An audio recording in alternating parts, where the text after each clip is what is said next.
the quality is not very good. And the titles are crooked, you know, and they're not very good. I mean, it was a while back, but it's not like it was 73 or 74, it was 91.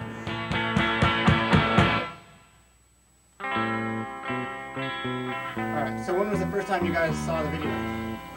Probably about a year ago. Yeah, that's it? Year and a half, I don't know. Yeah. Wow. Yeah. I got years on you with this video. I seen it at my friend Steve's house in the summer of '99. I like to know why all of our generation skates like we do, you know, how that happened. And it's also a video that gets me psyched, you know.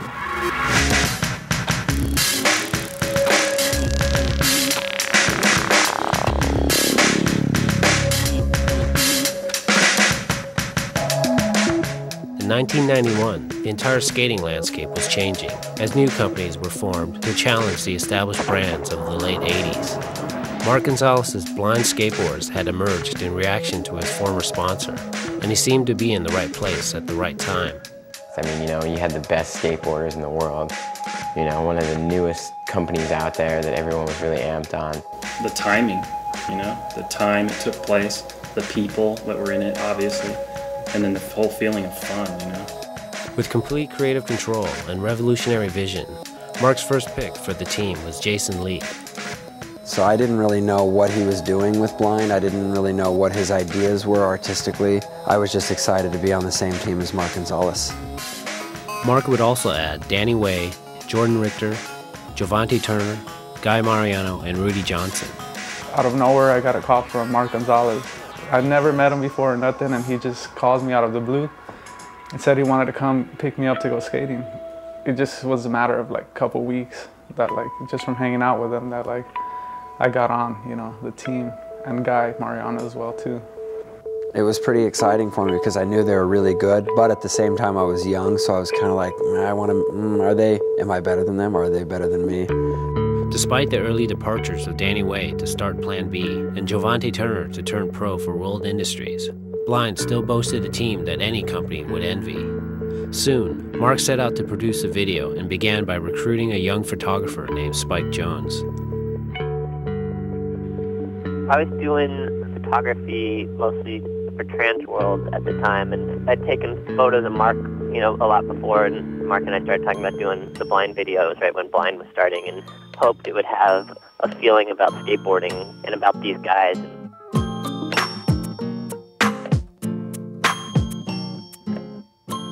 Mark was sort of the ringleader. You know, he'd stay at his house. He had a house in Huntington Beach, and we'd all stay with him. We would kind of have like little sleepovers at Mark's for like the whole weekend, you know. I mean, the Blind days, it was me living at Mark's, and it was like me being young, and I didn't care about anything. Then it was just skating the Ralph's parking lot with Mark at 5 o'clock in the morning every night. They always made it like really fun to go skate, and like at the randomest times, you know, like especially Mark, like 2 a.m., let's go skate, to like dawn.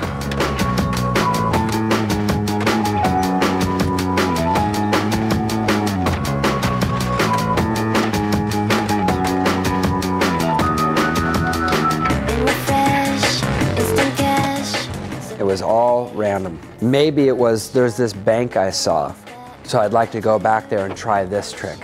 But even when that was the case, there was this bank I skated that was really fun to skate.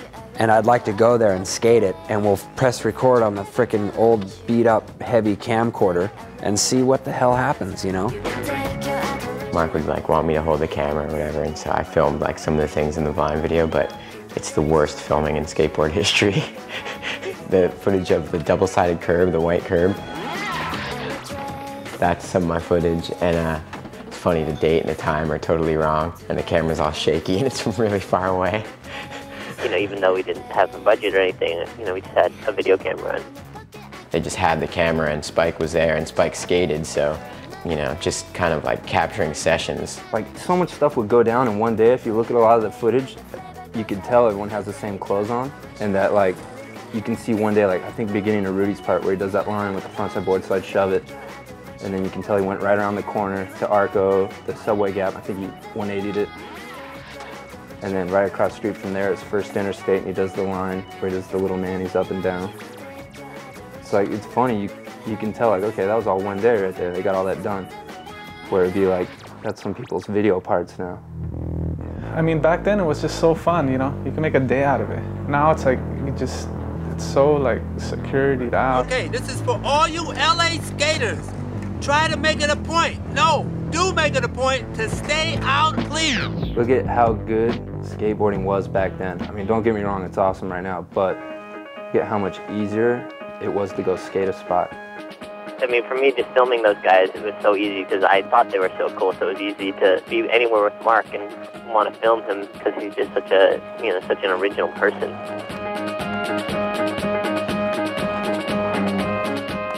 And as we were filming, we'd come up with other ideas, and you know, that's when, you know, Mark bought that car. He was driving down the street and saw it for sale, so he bought it, and that car became, you know, part of the video.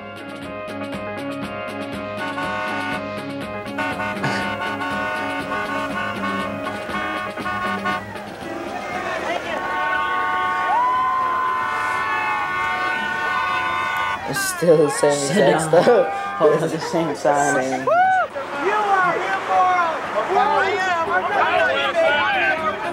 No war for heavy metal! You know, like where Video Days is on the, you know, at the beginning, that's on the videotape. The titles were done by Mark's cousin Ernie, and we did the titles in camera. There's this thing called video superimposing. Ernie did the lettering on just a piece of paper, and I'd point the camera at it and push the button. You know, it was mainly just Spike in those days, you know. And we would kind of take turns if we weren't together, you know. Jason Lee would skate with Guy, sometimes a little bit more because they lived in Burbank together. But we would always, on the weekends, we would almost always skate together. And that turned out to be really cool. I was so impressed with Guy, how well he could move his board, which was really big back then, and he was really small. And with Guy, man, just creative. And so much control for a little kid. He skated like he'd been skating for 20 years. He's just so natural on his board that pretty much whatever he wanted just was right there. At times I used to get frustrated. I'd be like, that kid is so good. Well, Guy always like just have incredible style. What I mean by style also is not just like how he looks on a board, but like deciding what tricks you want to do and be recognized for doing.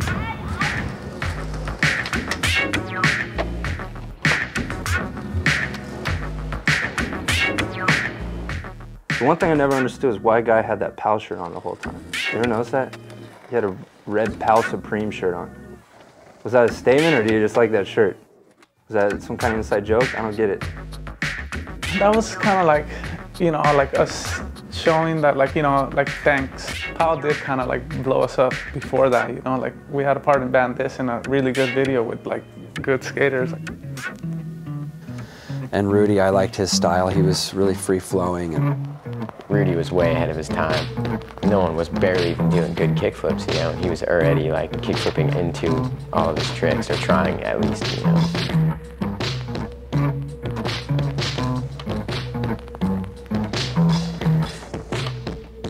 Well, Guy was always really like inspiring to skate with.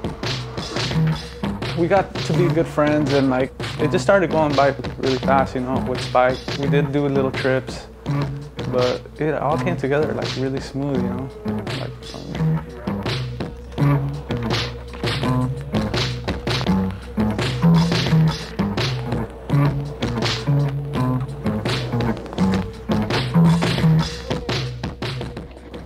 Jordan was, he was fun to skate with because he was very laid back and didn't really give a shit.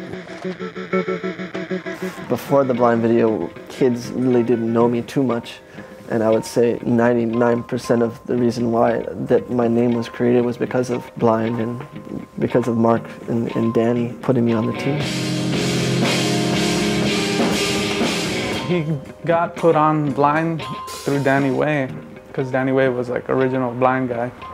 It just happened so that Plan B started, and Danny Way left, and it was just kind of like, you know, he left Jordan there. Yeah, he was like our vert guy, I guess, you know. he started getting into street skating and stuff later, and so I'd skate with him later after he was like vert kid. It was a shock being on it, also being a vert skater too, so it was great. Okay, so who's your favorite skater in it? A favorite skater?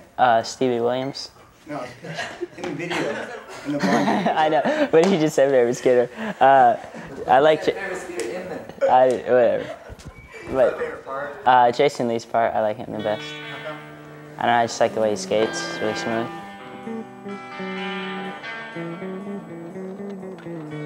I mean, the one thing that always stuck out to me was Jason Lee's part for sure. I remember when I seen it, I was just like, damn.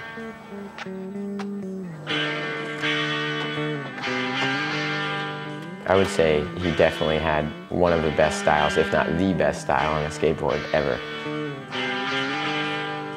And it's funny because he didn't really go out and film a whole lot, but anytime he did something, it was just so perfect. Like any Jason footage that would come back was just so golden.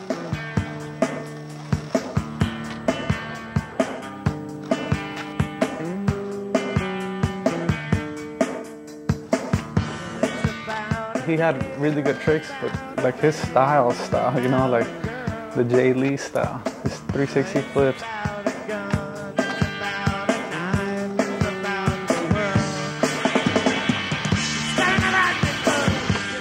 And especially watching him skate vert, man, really good experience right there.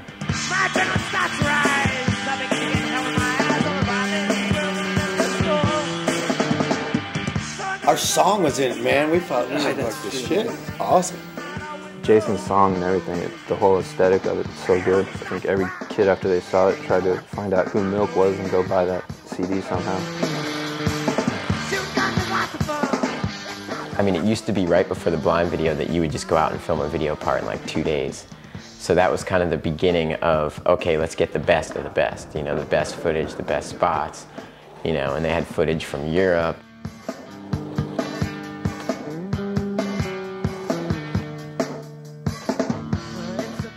Mark is my favorite skateboarder. He had so much to do with why I was a pro skater and, you know, encouraging me to loosen up my style a little bit and skate a little faster and be a little bit more improvisational with my skating.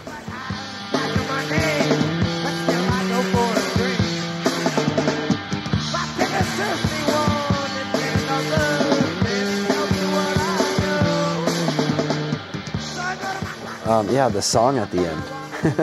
I don't even remember who was videotaping. There's a war outside of your window.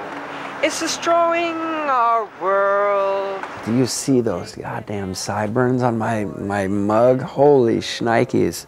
And walk down the street and sing a happy song to make the world better. Peace on earth. Well, the Gonz is on now, so. Willy Wonka. Well,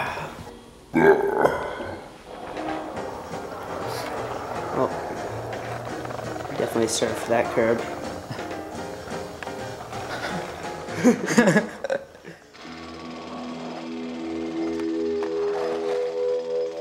That was gnarly. Yeah. You know, Mark's part definitely is Mark's personality. Just being around him in general is always fun because he's so, just the way he looks at everything is so creative, whether it's the way he skateboards, the way he walking down the street looking at the world. That guy could just skate anything, man.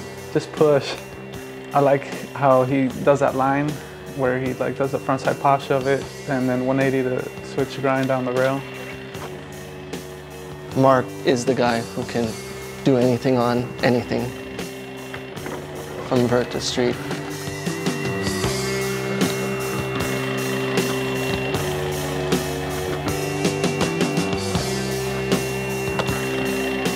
Mark is, I think, the most innovative, the most unique, and the most free-flowing as far as not being inhibited, not being restricted, to the point where he can just create with the skateboard the way he would as an artist. He just made it look totally easy, you know, and just fun. You wanted to go skate. You didn't want to sit there and watch the whole video because you wanted to go skate.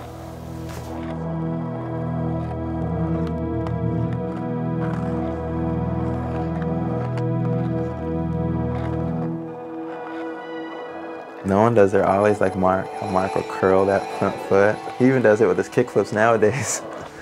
Just raw street.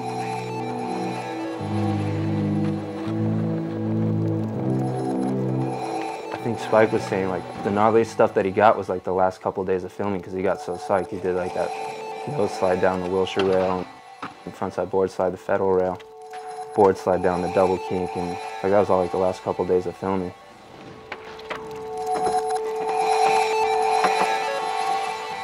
He also did the line where he did the nose grind on the bench and then a 50-50 to frontside board slide on the bench, and that was all in one day.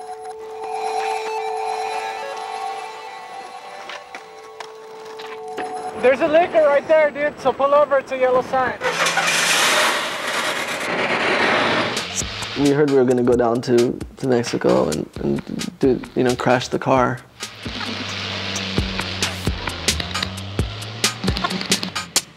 I was 17 years old back then.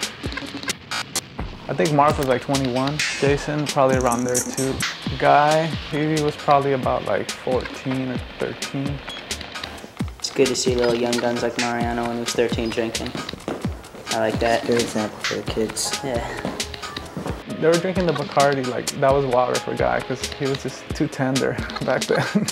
Except for what was in the bottle that Guy was drinking, we were really drinking beer. And I think we all got a little bit toasty. I used to tell my mom, it's cool, I'm filming with these guys, but they're old. That guy's already 21, Mark. Just all that stuff with the car at the end, like, we didn't even know that was gonna happen. When they said, oh yeah, we're gonna do this, we were like, all right, let's do it, you know. Drive down to TJ, you know, handle that stuff, and like. I just remember Mark getting in and with the door open and stepping on the gas pedal. He put a stick on the gas pedal, and it's and then Mark reaches in really quickly with the stick and knocks it into drive, and the car just goes.